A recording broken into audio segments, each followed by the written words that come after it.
It's showtime, everybody. Welcome.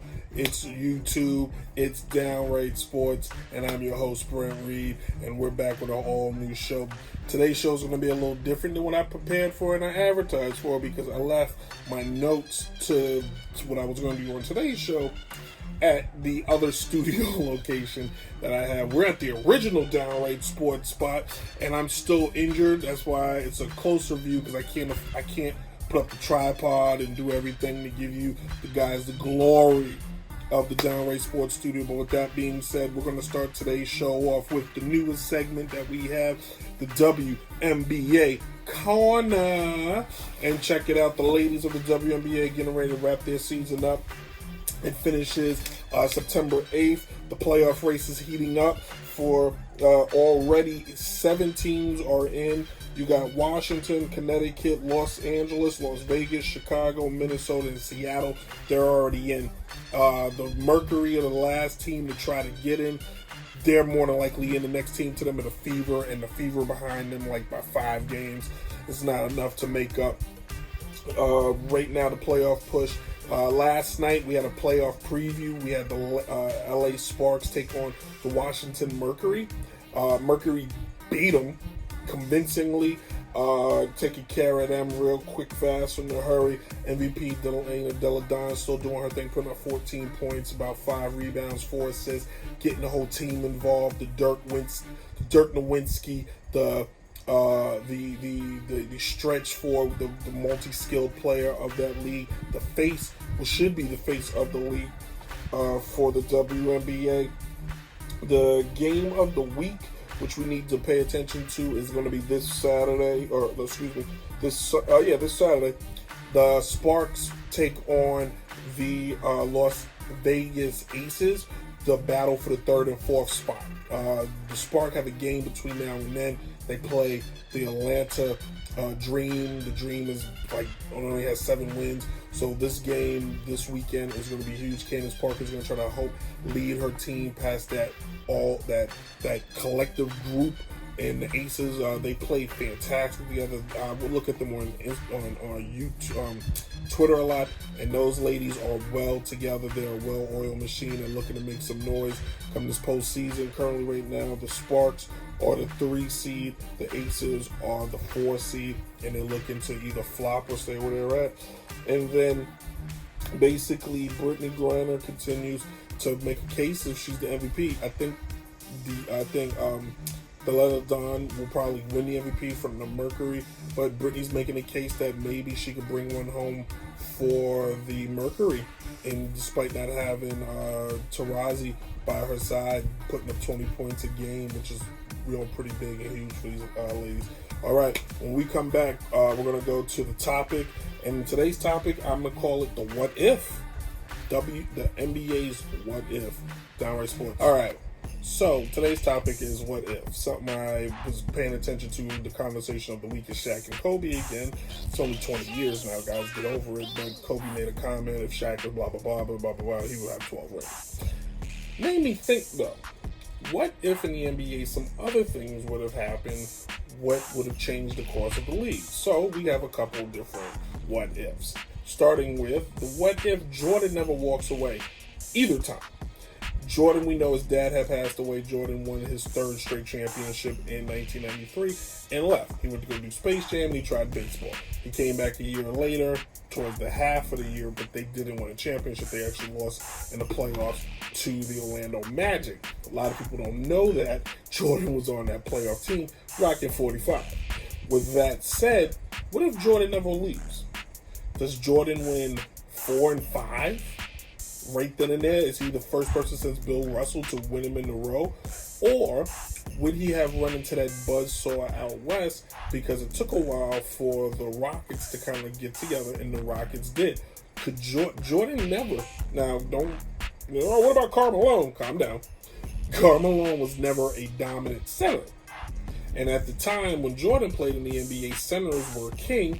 So what if Jordan had to face Hakeem Olajuwon twice?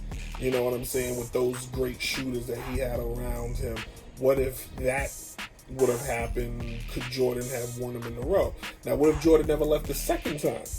Interesting, because the next year after he left, the league went on strike, and then Jordan would have to. Then that's when they came back.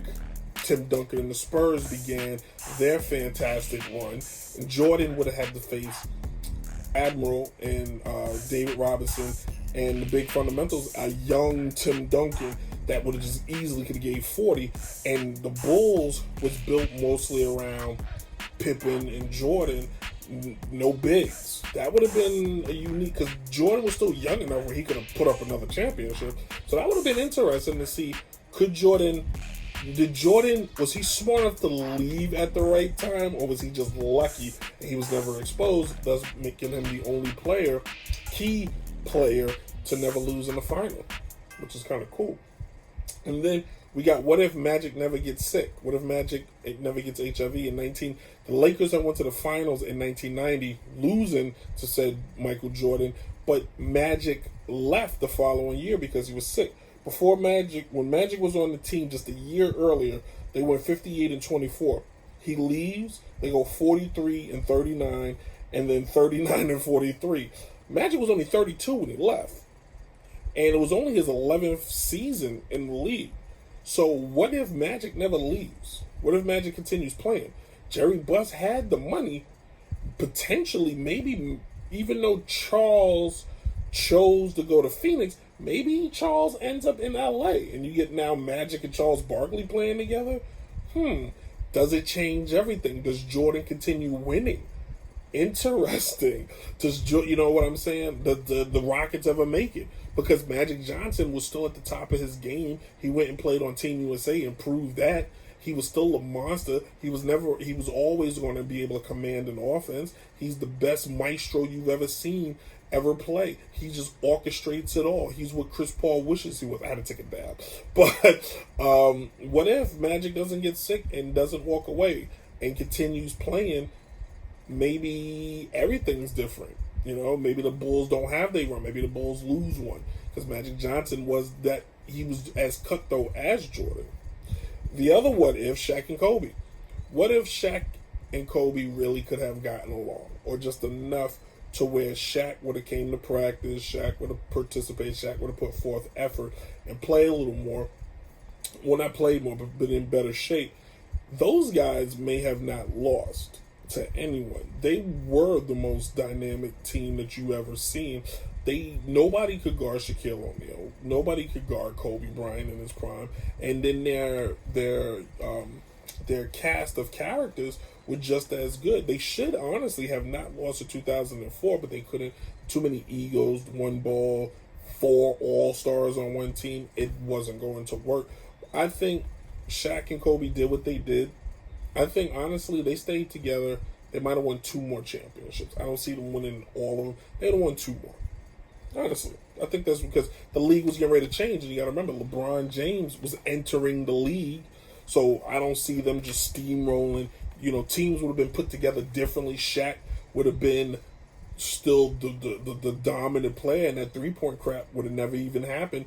Big men, and you got to remember, Kevin Garnett was still in the league. Tim Duncan was still in the league. Paul Pierce. There was still great players. Maybe they would have got together to take down the evil empire in LA.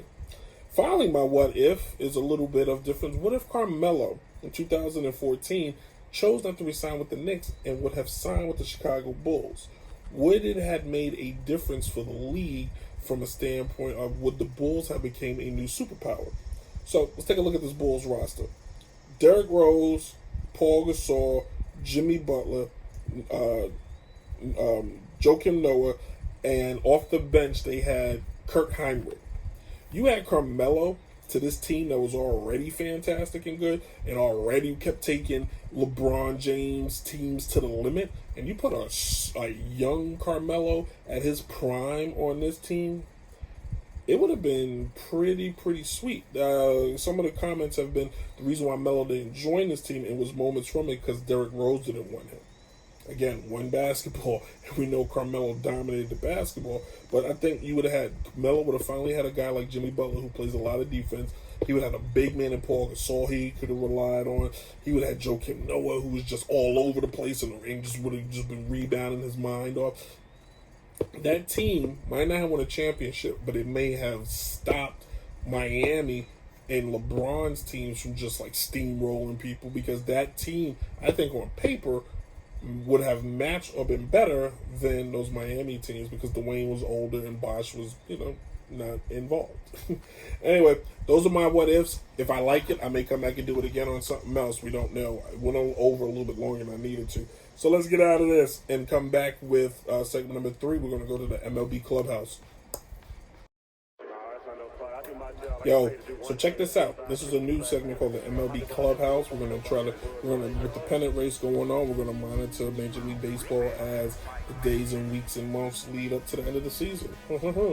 Anyway, we'll do the shout outs and stuff towards the end of the show, so don't worry about that. In any case, the season is going on and it is heating up. It's the last week of August, and September is about to bring the heat. The National League is all the rage and all the news. Currently, right now, the National League wild card is the only wild card. Talk about now. Granted, Oakland is trying to make things interesting in the East. In the American League. We're going to focus on the National League, where currently, right now, Washington Nationals are holding the first spot. They're 3 games up over the Cubs.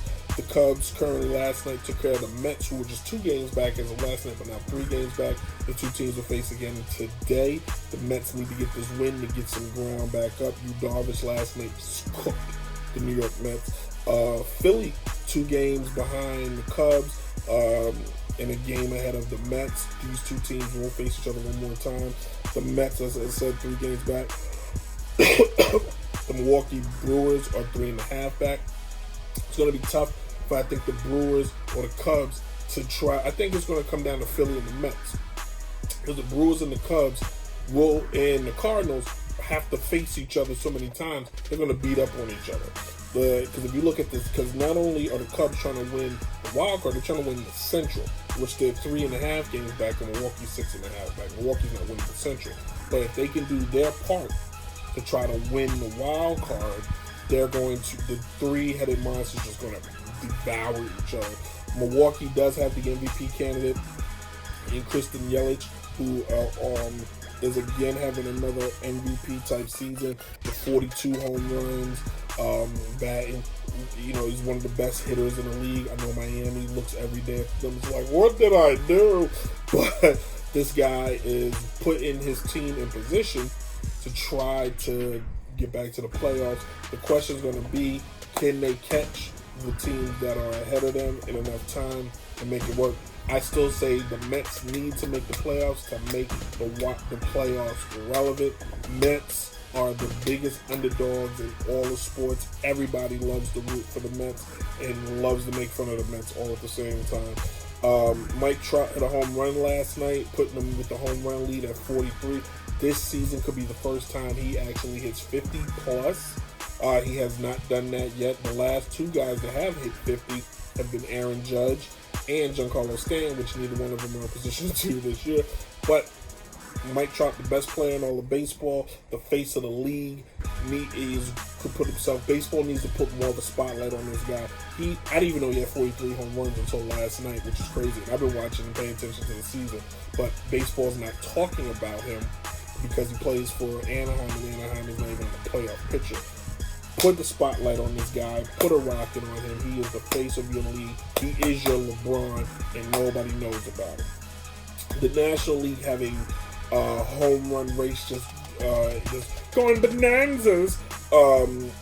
Cody Brewer from LA, 42 home runs, tied with Pete Alfonso at 42 with the Mets, the rookies guy, doing big numbers, rookie numbers, trying to help the Mets to get there. The Mets are going to need a little more help, and hopefully this guy is not an anomaly. Hopefully this is not a flash in the pan. Hopefully this is the good sign that the Mets have been looking for, an offensive threat. The Mets have not had a guy come up in the organization as an offensive threat probably since Jose Reyes, and before that, Darryl Strawberry. So this will be pretty fun.